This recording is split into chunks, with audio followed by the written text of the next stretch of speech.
5. शिक्षा मंत्री त्रिलोचन सिंह रावत की कोठी। पर इस नाम से कम ही लोग जानते हैं इन्हें।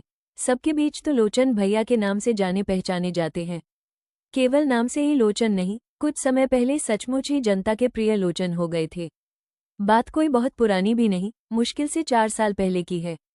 उस समय सुकुल बाबू भी विधानसभा के सदस्य थे। तभी राजनीति में एक ऐसी मारक हवा चली जिसने बड़े बड़े राजनेताओं की रीढ़ को नीचे खींचकर दुम में बदल दिया था, जो अपने से ऊपर वाले के सामने केवल हिलती रहती थी। ढोल पीटने और दुहाई देने के लिए तो जरूर प्रजातंत्र था, पर उसकी असलियत ये कि प्रजा बिल्कुल बेमानी और तंत्र मुट्ठी भर लोगों की मनमानी। ऐसे समय में लोचन बाबू सुकुल बाबू के विरोध में खम ठोक कर खड़े हो गए अपनी रीढ़ पर। खड़े होने की कीमत तो चुकानी ही थी, चुकाई भी। पर उस दिन से वे जनता के प्रिय लोचन भैया बन गए। मुकद्दर के ऐसे सिकंदर निकले कि चुकाई कीमत को भरपूर वसूलने का मौका भी आ खड़ा हुआ तुरत फुरत। मौका आते ही जनता ने प्रिय लोचन भैया को भारी बहुमत से जिताकर वापस विधानसभा में बिठाया बाइज्जत। अपने प्यार को सबूत दे दिया जनता ने, तो अब लोचन भैया को वफादारी निभानी है। बहुत बड़ी बड़ी बातें की थी, लंबे चौड़े आश्वासन दिए थे और अब अपना ही कहा हर शब्द चुनौती बनकर खड़ा है उनके अपने सामने। कतराना कति नहीं चाहते इस चुनौती से, पर डटकर सामना कर सके, इस स्थिति में भी अपने को नहीं पा रहे। जिस दिन हरिजन बस्ती में आग लगी उस दिन से ये कोठी भी एक तरह से सुलग ही रही है। कोठी नहीं, कहना चाहिए लोचन भैया का मन सुलग रहा है। सरोहा चुनाव के लिए सुकुल बाबू के वजन के जितने भी नाम प्रस्तावित हुए, उन सबको धराशायी करके जिस बेशर्मी और ढिठाई के साथ 2 कौड़ी की औकात वाले लखन को खड़ा किया गया, उसने उस आग को और भड़का दिया। लेकिन बेसु की मौत से तो एकदम लपटें उठने लगी हैं उनके मन में। आत्मा के साथ बलात्कार करने की व्यथा क्या होती है, यह इन दिनों में ही जाना है लोचन भैया ने। देश की गरीब जनता के प्रति पूरी तरह समर्पित उनका व्यक्तित्व उनके अपने लिए एक भारी समस्या बन गया है। बहुत बर्दाश्त कर लिया, अब तेल भर भी और नहीं वाली मुद्रा अपनाए घूम रहे हैं पिछले हफ्ते से। केवल लोचन भैया ही नहीं, दास साहब के मंत्रिमंडल से और भी अनेक विधायक असंतुष्ट हैं और असंतोष के अपने अपने कारण भी हैं। वैसे ईमानदारी की बात तो ये है कि असंतोष का सिलसिला तो मंत्रिमंडल बनने के पहले दिन से शुरू हो गया था, पर उस समय परिस्थिति की मांग कुछ ऐसी थी कि सबने अपने अपने चेहरों पर स्नेह, सद्भावना, संतोष और एकता के मुखौटे चढ़ा लिए थे कसकर, और आदर्शों के लबादे ओढ़ लिए थे। असंतोष भीतर अपने लिए और बाकी सब बातें बाहर दूसरों के लिए। पर घटनाएं कुछ इस तरह घटती रहीं कि मुखौटों पर दरारें पड़ने लगी और लबादों के चिथड़े बिखरने लगे। बेसु की मौत ने तो जैसे चकनाचूर ही कर दिया इन मुखौटों को। इतने दिनों से भीतर ही भीतर कसमसाते सबके असली चेहरे निकल आए हैं, अपने पूरे नंगेपन के साथ असंतोष से पुते हुए और कुछ भी कर गुजरने को तत्पर। कल रात को 2 बजे तक इन्हीं नंगे असंतुष्ट चेहरों की ऐसी आवाजाही मची रही है इस कोठी में कि लगा कुछ बहुत ही महत्वपूर्ण घटने जा रहा है। और अब सचमुच घटाकर ही रहेंगे लोचन भैया। उनके भीतर 5 साल पुराना लोचन जाग उठा है इस समय। रात भर जागने की थकान जरूर है चेहरे पर शरीर में शिथिलता कहीं नहीं। अंग प्रत्यंग चुस्त दुरुस्त मोर्चा लेने को तैयार। पार्टी अध्यक्ष सदाशिव अत्रे की, जिन्हें लोग अप्पा साहब कहते हैं, प्रतीक्षा में बैठे हैं। सवेरे लोचन बाबू ने मिलने के लिए समय मांगा तो अप्पा साहब ने बताया कि वे इधर ही आ रहे हैं किसी काम से और ठीक 9 बजे खुद ही पहुंच जाएंगे। कहा है तो जरूर पहुंचेंगे और 9 बजे ही पहुंचेंगे। कुछ ऐसी विपरीत स्थितियों में जीवन जिया है अप्पा साहब ने कि बात के पाबंद तो हो नहीं सके चाहकर भी, पर समय की पाबंदी का ये हाल कि लोग चाहे तो घड़ी मिला ले उनके आने जाने से। ठीक 9 बजे प्रकट हुए अप्पा साहब। कल फिस्त्री से चुस्त दुरुस्त शुभ्र वर्णी खादी की पोशाक और गांधी टोपी। शरीर के एक अविच्छिन्न अंग की तरह हमेशा सिर से ही चिपकी रहती है ये टोपी। शायद ही कभी किसी ने नंगे सिर देखा हो अप्पा साहब को। छड़ी लेकर चलते हैं, उम्र के कारण नहीं, बाएं पैर में हल्की सी लंगड़ाहट है। 42 के आंदोलन में मिला हुआ तमगा बड़े गर्व से परिचय देते हैं अपनी इस टांग का और एकाएक अपनी पीढ़ी की प्रशस्ति में 2-1 वाक्य उछाल देते हैं। हमारी पीढ़ी ने तो केवल त्याग करना ही जाना था, आकांक्षा अपेक्षा तो कुछ रखी ही नहीं कभी। और आज की पीढ़ी त्याग करेंगे कन भर और बदले में चाहेंगे मन भर। बात ठीक भी है। अप्पा साहब की पीढ़ी के उन लोगों के लिए तो 100% ठीक है जो त्याग करते करते ही एक दिन चोला समेटकर शहीद हो गए। जो बच गए वे बेचारे क्या करें, इस कलजुगी हवा के आगे मजबूर। लोचन बाबू ने बढ़कर बिना जरूरत के हाथ का हल्का सा सहारा देकर सोफे पर बिठाया अप्पा साहब को, शायद आदर भरी आत्मीयता दिखाने के लिए। रात बड़ी देर तक बैठक होती रही तुम्हारे यहाँ, बहुत उखाड़ पछाड़ वाली बैठक। एक पैर उठाकर सोफे पर रखते हुए कुछ इस तरह कहा अप्पा साहब ने कि पता नहीं लग सका कि यह प्रश्न था या आरोप। पर बात सीधे ही शुरू की उन्होंने। फालतू की भूमिका में जाया करने के लिए न समय है उनके पास, न शायद धैर्य। हाँ, उसी सिलसिले में मैं मिलना चाह रहा था आपसे। फिर एक क्षण रुके लोचन बाबू, मानो अगला वाक्य कहने से पहले उसे तौल रहे हो। कल अंतिम रूप से यह निर्णय लिया गया है कि अब हम लोग एक दिन के लिए भी इस मंत्रिमंडल का हिस्सा बनकर नहीं रहेंगे। स्थितियों को और अधिक बर्दाश्त करना अब संभव नहीं। अपनी बात की प्रतिक्रिया देखने के लिए अप्पा साहब के चेहरे को गौर से देखा, फिर अपनी बात पूरी कर दी। और अब दा साहब का मंत्रिमंडल भी नहीं रह सकेगा। हम लोग कौन? चेहरे पर बिना किसी तरह का विकार लाए सीधा सा प्रश्न पूछा अप्पा साहब ने। जैसे आप जानते ही ना हो। खैर, नाम तो बाद में भी मालूम होते रहेंगे, अभी संख्या जानना काफी होगा आपके लिए। पार्टी के 140 सदस्यों में से 85 सदस्य हैं हमारे साथ स्पष्ट बहुमत, और तुम नेतृत्व कर रहे हो उनका। इस बार स्वर में सीधा आरोप था और आरोप में अध्यक्ष पद के रौब की अनुगूंज। उससे कोई फर्क नहीं पड़ता। सरेआम जिस तरह के जुल्म और ज्यादतियां हो रही हैं, उन सब के साझीदार हो हम भी। लानत है हम पर। आवेश के मारे लोचन बाबू का चेहरा तमतमाने लगा। अत्याचारी को संरक्षण दो और पीड़ितों को कुचलो, यही थे हमारे आदर्श, हमारे सिद्धांत, जिन्हें लेकर चले थे हम। स्वर में जैसे चुनौती भरी हुई है लोचन बाबू के। सिद्धांतों और आदर्शों में तो ये भी नहीं था कि हम अपने व्यक्तिगत स्वार्थ और हित को पार्टी की एकता और उसके हित से ऊपर रखेंगे। बात बेहद ठंडे लहजे में ही कही गई थी, पर लोचन बाबू एकदम भुन गए। तमक कर पूछा, कौन देख रहा है अपना स्वार्थ?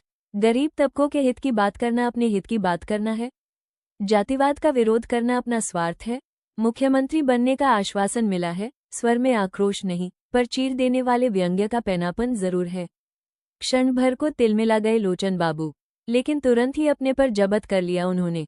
यह अतिरिक्त आवेश कहीं उनकी अपनी कमजोरी का प्रमाण न बन जाए। भरसक अपने को तनाव मुक्त करके सहज बनाया लोचन बाबू ने, फिर चेहरे पर एक बहुत ही महीन किस्म की अभिजात्य में लिपटी व्यंग्यात्मक मुस्कान पोती और बोले, अधिकतर समय दा साहब के साथ उठने बैठने के कारण इस नतीजे पर पहुंचे, आप तो कोई आश्चर्य नहीं। तभी लोचन बाबू की बिटिया चाय लेकर आ गई। कप थामने के बाद बिटिया को बड़े स्नेह से बांह से थामकर अपने पास बिठाया अप्पा साहब ने। अरे, तू तो बहुत जल्दी जल्दी बड़ी हो रही है सोना। अच्छा है, जल्दी से बड़ी हो जा और अपने बाबूजी को कंट्रोल में रखना शुरू कर दे। बहुत फनफनाते रहते हैं। और एक बुजुर्गाना हंसी। सोना बिना कुछ जवाब दिए अप्पा साहब की गिरफ्त में से छूटकर भागी और भीतर गायब हो गई। इस वाक्य से बातचीत में जो एक हल्का फुल्कापन आया था, सोना के साथ ही वो भी गायब हो गया। अपने अपने कपों से चाय की चुस्कियां लेते हुए दोनों एक दूसरे के बोलने की प्रतीक्षा करते रहे। चाय का अंतिम छूट समाप्त करके कप एक और सरकाया अप्पा साहब ने और रुमाल निकालकर हल्के से ओठों से छुआकर उसे वापस जेब के हवाले किया। इसके बाद बात को बिल्कुल दूसरे सिरे से पकड़ा। बात का केवल सिरा ही नहीं बदला था, अप्पा साहब का स्वर, तेवर और लहजा भी एकदम बदला हुआ था। देखो लोचन, तुम सब लोगों के असंतोष की बात तो उठती ही रहती है, बल्कि कहूं कि हर दूसरे तीसरे दिन ही उठती रहती है। बहुत गलत भी नहीं कहता मैं तुम लोगों को। तुम क्या सोचते हो, मेरे अपने मन में असंतोष नहीं है? जो कुछ हो रहा है, जिस तरह हो रहा है, बहुत खुश हूं मैं उससे। और सचमुच ही असंतोष और दुख की हल्की सी छाया उभर आई अप्पा साहब के चेहरे पर। गलत बातें हुई हैं और गलत बातें सभी को असंतुष्ट करती हैं। पर यह मत भूलो कि हम एक ऐसे चौराहे पर खड़े हैं जहां से बिना दुविधा के कोई एक रास्ता चुन पाना संभव नहीं। एक क्षण चुप रहकर फिर अप्पा साहब ने अपनी बात आगे बढ़ाई। जानते हो, इस समय तुम लोगों के आपसी मतभेद उभर कर सामने आए या कि मंत्रिमंडल गिराया जाए तो सरोहा चुनाव पर क्या असर पड़ेगा उसका? बात केवल एक सीट की नहीं, सुकुल बाबू के आने की है। उनकी जीत हमारी नालायकी का डंका पीट ऐलान होगा कि नहीं? पार्टी के लिए अच्छा होगा ये, या उसके हित में होगा? क्या इमेज बनेगी उसकी? जरा ठंडे दिमाग से सोच कर देखो। लेकिन ठंडे दिमाग से सोचते कैसे? लोचन बाबू का दिमाग तो इस समय भट्ठी बना हुआ था, सो अप्पा साहब की इतनी महत्वपूर्ण बात भी उसमें भूनकर राख हो गई।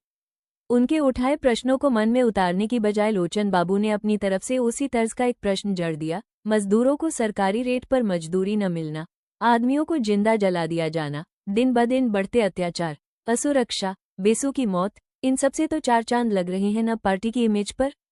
पार्टी का ध्यान ही किसे रह गया है आज? आवेश है कि रह रहकर उभर ही आता है लोचन बाबू के स्वर में। क्या करें, उनके व्यक्तित्व की बनावट ही ऐसी है। तनिक भी आहत नहीं है अप्पा साहब इस आवेश से। पार्टी की सुरक्षा और सुनाम दोनों को बनाए रखना उनका दायित्व है, और वे काफी सचेत भी है अपने इस दायित्व के प्रति। हाँ, प्रतिष्ठा पर ठेस तो लगी ही है इन सब बातों से, और अब जो थोड़ी बहुत प्रतिष्ठा बची है उसे तुम मटियामेट कर दो। एक बड़ी ही असहाय सी कातरता उभर आई उनके चेहरे पर।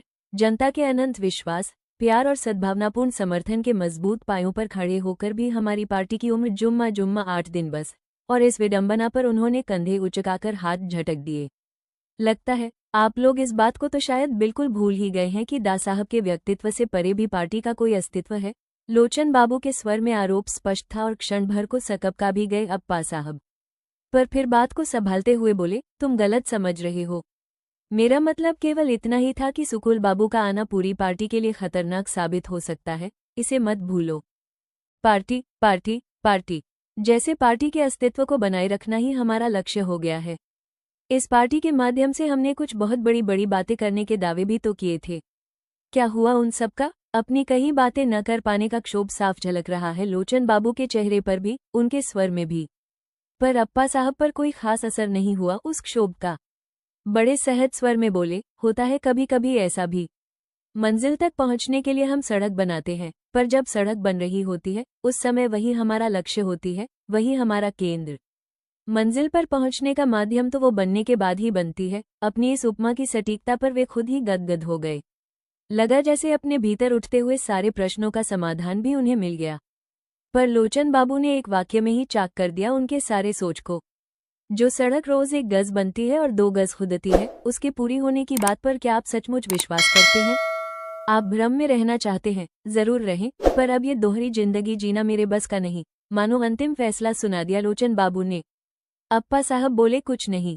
बस एक टक लोचन बाबू का चेहरा देखते रहे, मानो अपनी नजरों से ही लोचन बाबू के निर्णय का वजन तौल रहे हों। तभी फोन की घंटी बजी। लोचन बाबू ने जरा सा झुककर रिसीवर उठाया और बिना पूरी तरह ये सुने कि फोन किसका है, घंटे भर बाद फोन करने का आदेश देकर रिसीवर रख दिया। हम चाहते हैं कि विधायक दल की बैठक बुलाकर जल्दी से जल्दी शक्ति परीक्षण की तारीख तय कर दें आप। यह अनुरोध था, आग्रह था या आदेश समझ पाना मुश्किल था। हूँ, डा साहब भी विधायक दल की बैठक बुलाने का आग्रह कर रहे हैं। कुछ मंत्रियों को बर्खास्त करना चाहते हैं। इतने विरोध के साथ काम करना मुश्किल हो रहा है उनके लिए। अपनी बात की प्रतिक्रिया देखने के लिए एक उड़ती सी नजर डाली उन्होंने लोचन के चेहरे पर। मैं ही रोके हुए हूँ। कम से कम चुनाव तक ये आपसी मतभेद दूर ही रखे जाएं तो बेहतर होगा। अध्यक्ष के नाते अभी मैं केवल यही कह सकता हूँ कि इस समय एकजुट होकर हमें चुनाव अभियान में लग जाना चाहिए। लखन के लिए। होठों पर व्यंग्य और विद्रूप भरी मुस्कान उभर आई लोचन बाबू के। नहीं, पार्टी के लिए। भीतरी मतभेद और आपसी कटुता को अब आप इन बाहरी कारणों से दबा नहीं पाएंगे।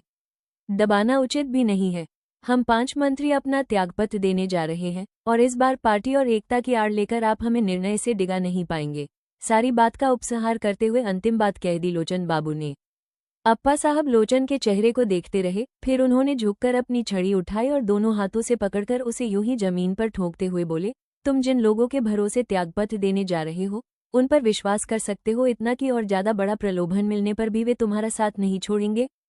फैंस पर बैठकर हर दिन अपना मोल भाव करने वाले लोगों के बूते पर तुम यह निर्णय ले रहे हो। मुझे डर है तुम्हें कहीं मुंह की न खानी पड़े। अप्पा साहब ने जैसे अपने अनुभव के निचोड़ से लोचन बाबू को एक बार और आगाह करना चाहा। मैंने न किसी को प्रलोभन दिया है, न खरीदा है। अपने सिद्धांतों के प्रति जिनके मन में जरा सी भी निष्ठा बाकी बची रह गई है, वे खुद ब खुद एक होकर आ गए हैं हमारी तरफ। सिद्धांत? हल्के से हंसे अप्पा साहब, फिर समझाते हुए बोले, देखो, विरोधी पार्टी के लोग बिसु की मौत को एक राजनीतिक हथकंडा बनाएं, ये तो समझ में आता है, पर बात अधूरी छोड़ दी अप्पा साहब ने और छड़ी पर अपने शरीर का सारा वजन डालकर उठ खड़े हुए। लोचन बाबू भी खड़े हो गए तो अप्पा साहब ने खुद अपना एक हाथ बढ़ाकर उनके कंधे पर टिका दिया। तुम्हारी रात वाली मीटिंग को लेकर सवेरे दिल्ली से बात हुई थी। इस महत्वपूर्ण चुनाव के मौके पर तुम्हारे इस आचरण पर काफी रोष है वहां। न चाहते हुए भी मुझे कोई सख्त कदम उठाने को मजबूर किया गया तो। धीरे धीरे चलते हैं ही उन्होंने ये संकेत दे दिया लोचन बाबू को।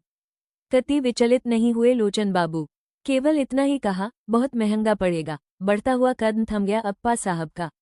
बहुत ही पैनी नजर डाली उन्होंने लोचन बाबू के चेहरे पर, मानो भीतर तक डूबकर इस बात का असली मतलब जानना चाहते हो। लेकिन लोचन बाबू के चेहरे पर किसी तरह का कोई भाव नहीं था। अपनी नजर के पैनेपन को बरकरार रखते हुए आखिर वो प्रश्न पूछ ही डाला अप्पा साहब ने, जिसे वे इतनी देर से टालते आ रहे थे। सुकुल बाबू के साथ ही कोई समझौता हो रहा है न? सुना है, चुनाव में गुप्त रूप से तुम सुकुल बाबू का काम कर रहे हो। इस बार ठहाका लगाकर हंसे लोचन बाबू।